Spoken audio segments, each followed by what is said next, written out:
Bonjour à tous, bienvenue sur TV07. Aujourd'hui, c'est Destination Ardèche au Pouzin. Attends, mon coco, il croit que parce qu'il est aujourd'hui sur ces terres, il croit que c'est lui qui va présenter ton... Non, c'est moi qui présente l'émission. Alors en effet les amis, nous sommes au Pouzin, on va le savoir avec Guillaume Sartre évidemment, le réalisateur.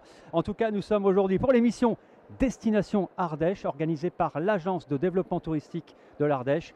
Nous allons voir aujourd'hui une centaine d'exposants. C'est la vitrine touristique de notre beau département. Allez, c'est parti pour une journée de tournage au Pouzin avec Guillaume, Antoine à la caméra.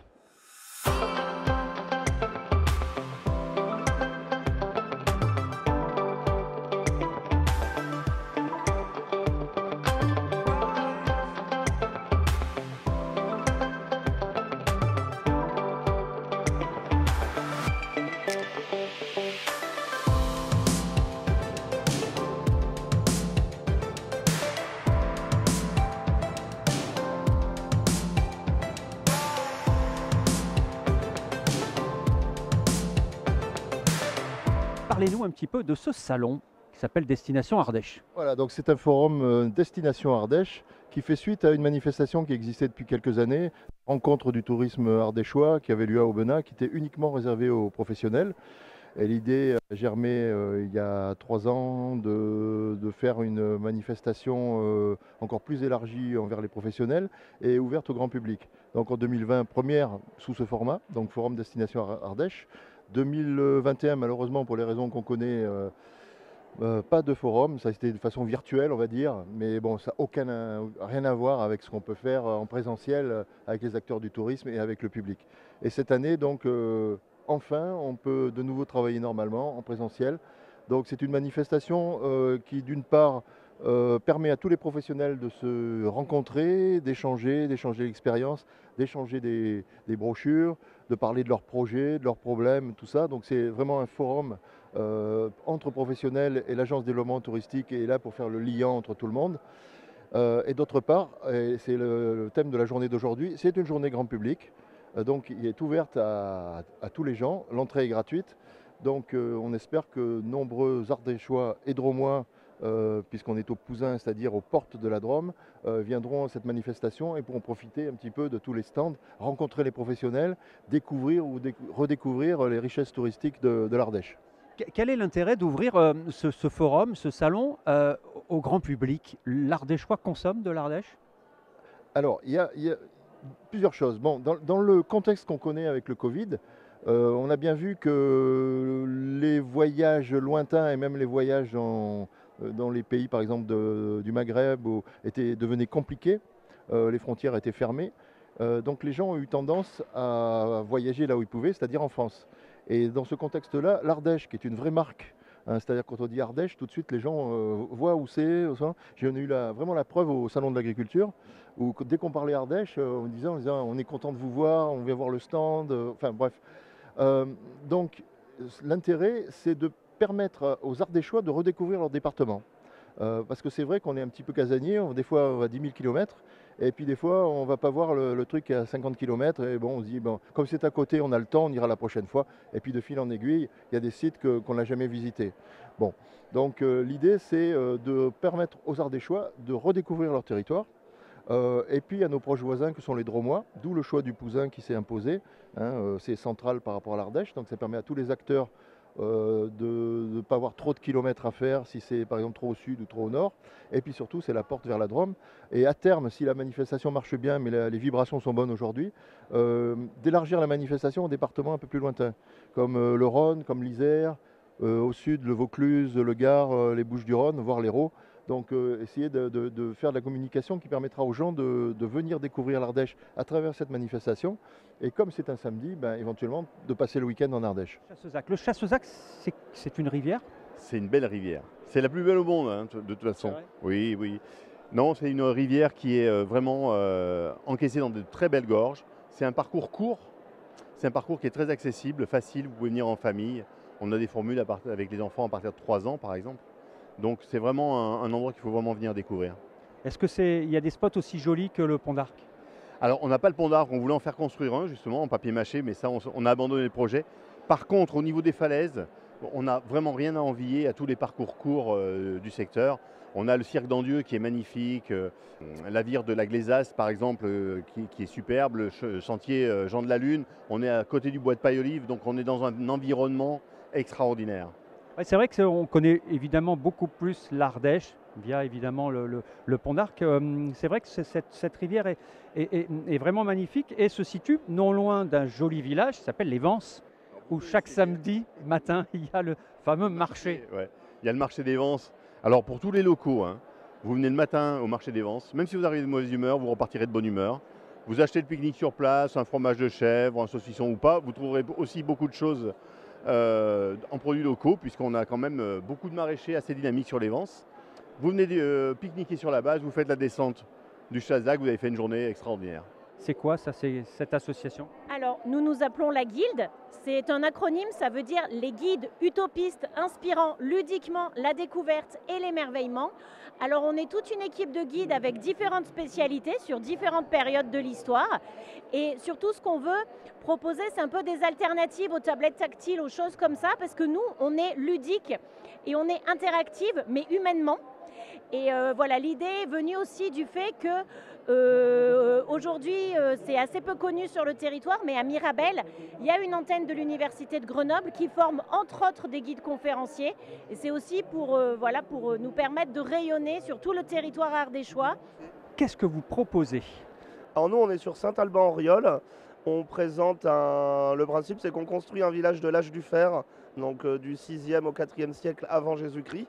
On le construit avec les techniques de l'époque, donc c'est ce qu'on appelle l'archéologie expérimentale. Donc on a un volet sur vraiment de l'expérimentation des constructions, apprendre à réutiliser certains outils, certaines techniques, voir comment ça tient dans le temps, comment on l'entretient, comment on le fait vivre. Et après, notre autre champ d'action, c'est de vulgariser un peu l'histoire, l'archéologie, ce qu'on a pu apprendre en construisant dans le cadre de visites guidées, comme on peut avoir en juillet-août l'été, ou notamment quand on accueille des groupes scolaires à d'autres moments de l'année, où on peut faire des petites visites guidées pour présenter la vie des Celtes en Sud-Ardèche à l'âge du fer, mais aussi présenter des ateliers d'artisanat, de construction et ce genre de choses.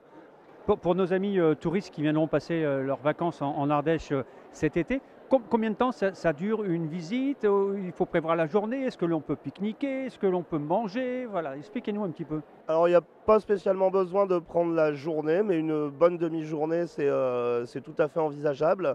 On a une visite guidée qui fait déjà 1h30, donc qui est déjà bien. Et puis ensuite, il y a moyen soit d'aller se poser à la taverne pour déguster quelques petits produits locaux, quelques bières locales, des jus, ce genre de production. Et sinon, après, il y a tout à fait possibilité de retourner voir les artisans qui sont en train de travailler, mais aussi les constructeurs, parce que l'intérêt, c'est que quand on est ouvert au public, le village est vivant, il est en construction. Donc nous, depuis 9 ans, on organise des chantiers collectifs, des chantiers bénévoles. On accueille à peu près 150-200 bénévoles chaque année sur nos 3 chantiers. Donc on a 2 semaines en avril, 2 mois l'été et 2 semaines en octobre.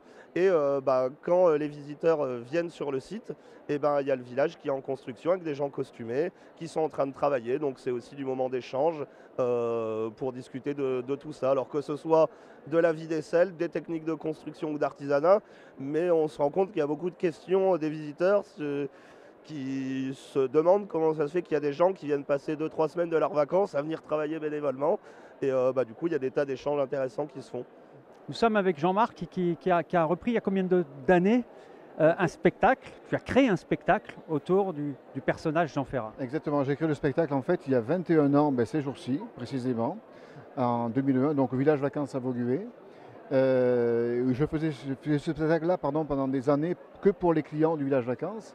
Et puis en 2004, j'ai créé la ferme théâtre à la Blachère, dans une ancienne ferme familiale. On a transformé les écuries en petit théâtre, une aire où autrefois on battait au fléau donc le blé, entre autres. On a donc créé un théâtre en extérieur. Et là, depuis, on joue ce spectacle sous Jean Ferrat. Quand je dis on, c'est moi sur scène et mon épouse à la régie. Et à côté de cela, donc, on accueille en plus d'autres différents artistes.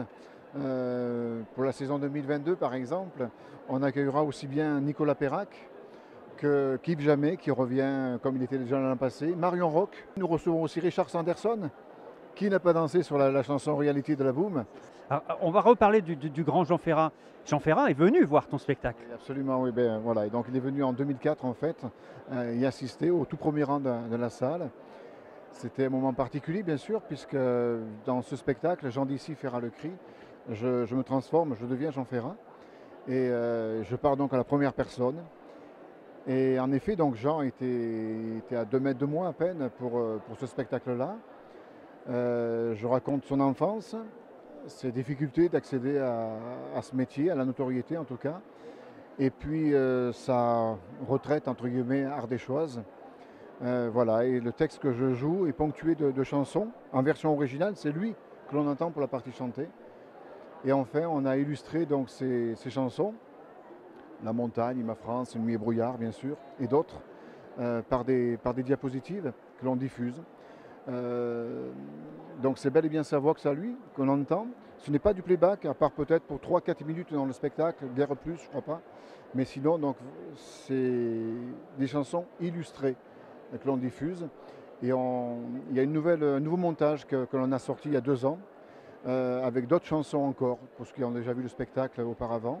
Il y a une évolution récemment, avec des chansons qui nous parlent particulièrement en ces temps difficiles pour tous. Je pense là, par exemple, à Restera-t-il un chant d'oiseau, mais aussi à Maria, sur la guerre civile espagnole. Et voilà, et on voit que Ferrat est vraiment intemporel, que ces chansons nous parlent encore aujourd'hui, véritablement, et qu'il y a des choses à rappeler, à découvrir, peut-être pour certains, aujourd'hui. En Ardèche, il y a 2 particularités. Il n'y a pas d'autoroute et il n'y a pas de train. Mais il y a un train en Ardèche. Il y a un train. Oui, il y a un train depuis 130 ans sur la ligne du chemin. Nous aurait-on menti? Un petit peu. Bon, expliquez-nous un petit peu ce train de l'Ardèche. C'est quoi, c'est un train vapeur? C'est ça exactement. Donc on est un train à vapeur avec plusieurs trajets. On est sur une ligne qui a 130 ans, donc qui a été construite il y a 130 ans. Et donc nous on propose des trajets en locomotive à vapeur. Alors ça se fait toute l'année? Alors nous, on n'est pas toute l'année, ça va être début avril jusqu'à fin décembre où on circule. En hiver, c'est un peu plus calme, on fait des travaux de voie, voilà. Mais pour les touristes, c'est Quel est le trajet? Je crois que c'est Tournon-la-Mastre. C'est ça exactement, donc ça c'est le trajet que tout le monde connaît sous le nom du Mastrouf. C'est le train vapeur historique à destination de la Mastre. Très bien, alors quelle est la particularité, hormis évidemment de prendre un train vapeur, donner envie aux touristes qui vont venir cet été ici en Ardèche de venir vous rencontrer? Donc on travaille avec des locomotives qui ont plus de 100 ans, voilà. Donc c'est des locomotives à vapeur, on a du personnel qui est habilité à faire ça, hein. Ensuite on voyage dans les gorges du Doubs, donc c'est une partie qui est pas possible de visiter en fait autrement qu'avec le train. Donc vous allez voir la partie sauvage des gorges du Doubs, c'est une partie qui est spectaculaire, et ensuite après c'est un trajet historique en fait, voilà. Parlez-nous un petit peu de ce champignon qui est quand même l'excellence de l'Ardèche et puis évidemment de la gastronomie française. D'abord, moi je suis au syndicat des trufficulteurs de l'Ardèche et on représente le syndicat. Aujourd'hui, on est plusieurs producteurs et on est en fin de saison et on propose encore de la mélanosporum. Voilà. Le syndicat comporte un peu plus de 80 adhérents. Hein. Et puis que dire sur la truffe? Mais la truffe, c'est un mets d'exception. L'Ardèche est un terrain où on trouve la truffe. Lyon, c'est la capitale ardéchoise de la truffe. Et puis après, nous avons développé Aubenas le samedi. Nous avons un stand et nous avons Vals-les-Bains. Et on espère peut-être développer d'autres marchés sur l'Ardèche, voire un petit peu plus loin aussi. Alors nos amis touristes qui viendront cet été en vacances en Ardèche pourront découvrir la truffe d'été? Oui, tout à fait. À Rions. Tout à fait à Rions pour l'instant, parce qu'il faut en fonction des apports qu'on a, et pour l'instant les apports sont encore pas tout à fait importants. Mais on sera surtout à Rions le vendredi. Une dernière petite chose, donnez-nous une recette très rapide, très simple avec la truffe. C'est le beurre truffé, c'est très facile. Hein. Une plaquette de beurre de 125 grammes, vous mettez 20-25 grammes de truffes à peu près. Vous les broyez, vous attendez que votre beurre soit assez souple, vous mélangez bien tout ça et puis après vous faites un toast beurre truffé. Merci. Allez-y, goûtez. Ça, on va Goûtez. goûter. Alors déjà, il y a déjà le parfum qui est exceptionnel, qu'on sent hein. Sur le stand. Évidemment, nos amis ne peuvent pas le sentir, mais c'est vraiment un parfum assez exceptionnel. Ça se conserve combien de temps, une truffe? Ça dépend. Ça dépend si elle a été bien nettoyée ou si elle est brossée à sec. Brossée à sec, on peut la garder jusqu'à 3 semaines. Et comme celle-ci, celle qui est brossée, qui a été nettoyée un petit peu, pas à l'eau, mais bon, qui a été bien nettoyée, une quinzaine de jours. Jamais à l'eau, hein, on la lave pas. Non, Hein. jamais dans l'eau. Attention, hein. Jamais dans l'eau. Juste, Jamais dans l'eau. on la brosse. On la brosse, on peut prendre le fil d'eau, on la nettoie, alors on trouve soit une brosse, tout ça, on enlève bien la terre, mais jamais dans l'eau. Voilà, petit conseil de notre ami Gérard. En tout cas, merci. Vive la truffe, vive l'Ardèche. C'est Destination Ardèche aujourd'hui au Pouzin. Alors nos amis qui vont venir cet été, vous allez pouvoir vous régaler. Et on représente bien le syndicat des trufficulteurs de l'Ardèche. Voilà, merci. Allez, on va goûter le beurre truffé, excellent. Un stand ici particulier puisque nous sommes peut-être sur le premier stand où l'on cultive les légumineuses et notamment le pois chiche. Bonjour Ludovic. Bonjour. Alors parlez-nous un petit peu de ce désir comme ça, de cultiver et de proposer les pois chiches et les légumineuses. C'est en fait une intention de faire évoluer mon exploitation. J'étais arbo-maraîchage. L'arbo et le maraîchage demandent beaucoup de main d'œuvre, donc on se réoriente sur d'autres produits qui demandent un peu moins de main d'œuvre. Donc on s'est lancé sur les légumineuses. Donc là on a un panel de haricots, lentilles, pois chiches, maïs, popcorn. Et l'exploitation évolue cette année sur du lupin, du sarrasin et du petit épeautre et pois cassés. Voilà donc une gamme de légumineuses c'est dans la continuité de ce que les gens demandent de plus en plus pour remplacer la viande, pour plein de choses. Oui, la mode un peu du véganisme. Voilà, un peu du véganisme, mais bon, lentilles, saucisses, ça va très bien aussi. Hein. C'est surtout bon. Surtout. Ça symbolise quoi, pour toi, Destination Ardèche? En résumé, c'est faire découvrir l'Ardèche aux Ardéchois. Faire découvrir les atouts de l'Ardèche aux Ardéchois qui souvent ignorent les pépites à côté desquelles ils vivent. Et dans cette période de déconfinement, de renaissance, de printemps en plus, on a le beau soleil printanier. C'est pour la commune du Pouzin, c'est très important de faciliter cette communication, cette promotion vers les Ardéchois. Est-ce que vous avez déjà goûté les pois chiches et les lentilles ardéchoises? Les lentilles. Et alors, Excellente. Ah, j'ai bien fait d'en acheter alors. Hein. Donc je goûterai ça aussi. Et vous les cuisinez comment, vos lentilles? Avec saucisse et lardon. Et du porc ardéchois, vous en avez en plus au Pouzin? Oui, il y a le plateau des porcs gascons là sur le plateau des... Absolument. Enfin, vous avez tout au Pouzin pour faire vos courses.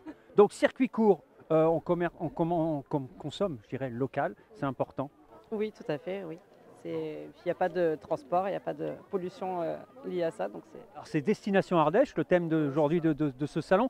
Et c'est également un marché de producteurs. Vous faites souvent vos courses chez le producteur? Oui, de plus en plus. Oui. On essaye de privilégier les produits locaux, les circuits courts.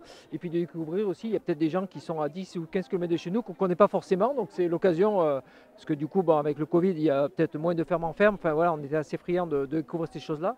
Donc là, c'est peut-être l'occasion de rencontrer des producteurs à côté de chez nous qu'on ne connaît pas forcément. Donc tout est réuni, le beau temps, l'extérieur. Il faut combien de temps concrètement pour avoir du grain de raisin jusqu'au vinaigre? Quel est le process, le temps du process? Alors le vrai d'Italie, c'est 12 ans. Mais moi, je ne suis pas encore capable d'en vendre. Moi, le plus vieux qui est réussi chez moi a 8 ans, mais je vends que du 4 ans.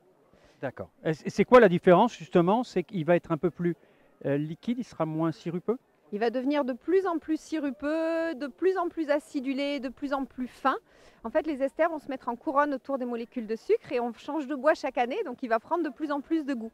Par contre, je ne peux pas vendre mes plus vieux parce que j'avais des volumes minuscules, mais je les fais encore déguster ou on peut les filmer, ou moi je vais faire des études sur mon évolution parce que j'apprends encore.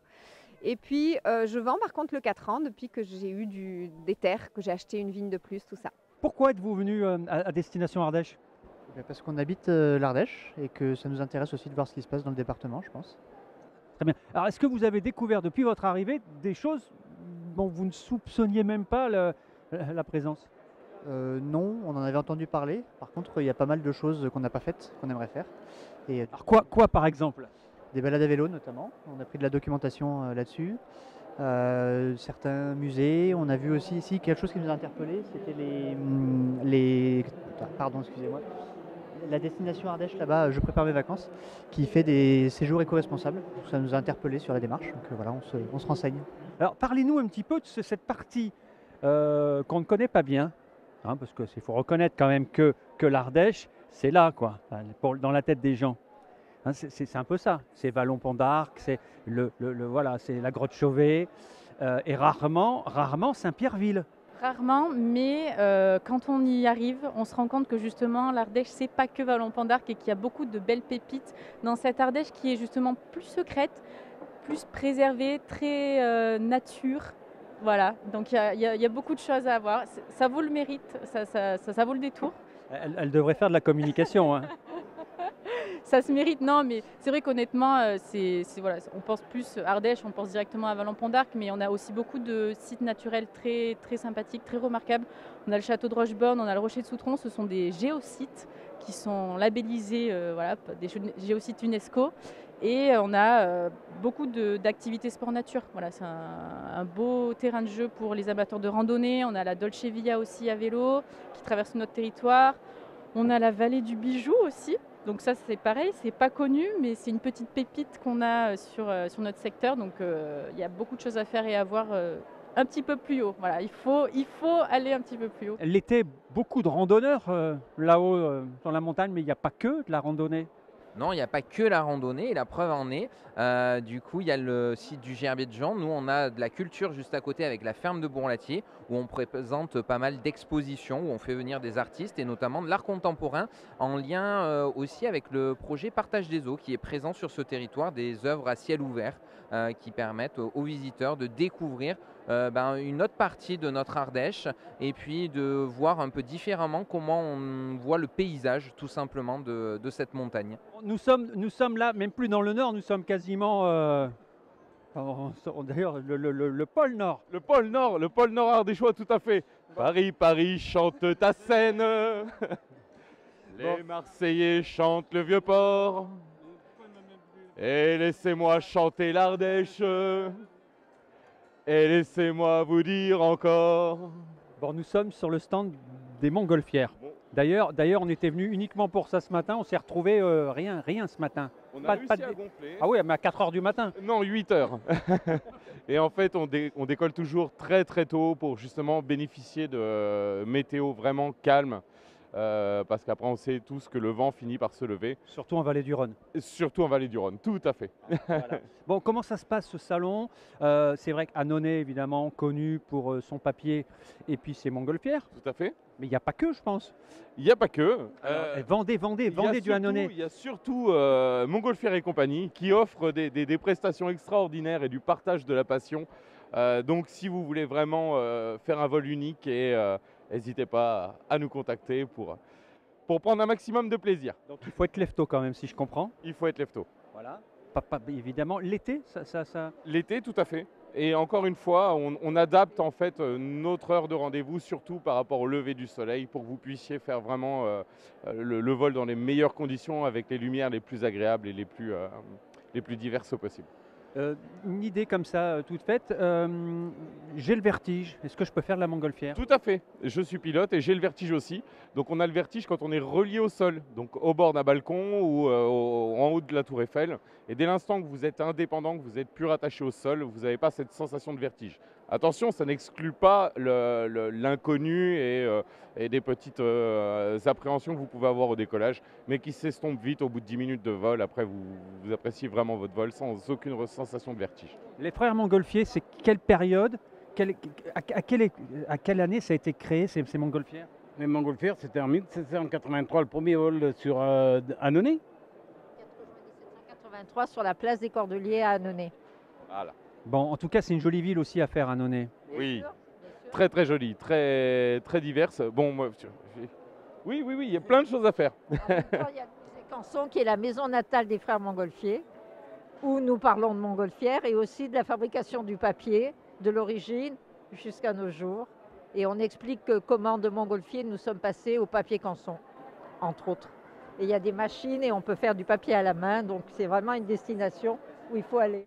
Voilà les amis, c'est la fin de cette émission. Nous avons passé ici même au Pouzin, sous le joli soleil ardéchois, cette journée magnifique. C'était Destination Ardèche, c'est émerveillé par l'Ardèche. En tout cas, nous sommes très heureux de vous retrouver prochainement pour une émission culinaire. Nous serons du côté de l'Argentière avec Raymond Lafont et toute l'équipe de l'UMI 07. Je vous dis à très vite sur TV 07.